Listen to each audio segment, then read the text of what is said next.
Comenzamos día con un meditación Kòrtiku y Poderoso.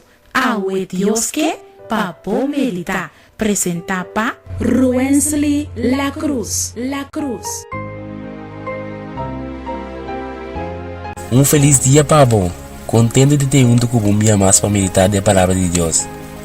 Hoje nos Titulo tá Kuida Kaminda na Alma. Nos Teksto Meditashon daquele dia.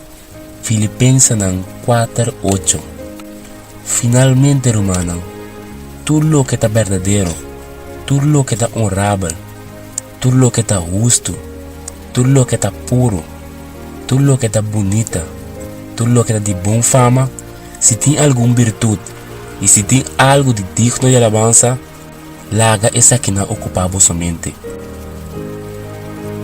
Bota bata saco da importante para cuidar Kaminda na alma, dor de estar cauteloso com o que bota lesa, escuta e wak. É muito compreender que com o caráter de nossa juventude, estava indo com frequência assim grande para trás. Sin embargo, é motivo maior para qual essa que é caso, tá como que nossa juventude está alimentada na vista e na ouvido com o que nada impuro. Por exemplo, película não violento, música não violenta e brutal, videogames. Qual essa que nada influenciar nos pensamentos, qual nos pensamentos também nos palavras, e nos palavras também nos hábitos, e nos hábitos ao final também nos caráter.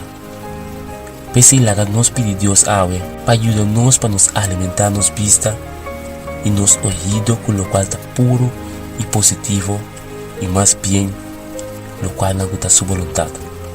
E com isso aqui, que está bom caráter, está determinado por destino, como Deus mencionou.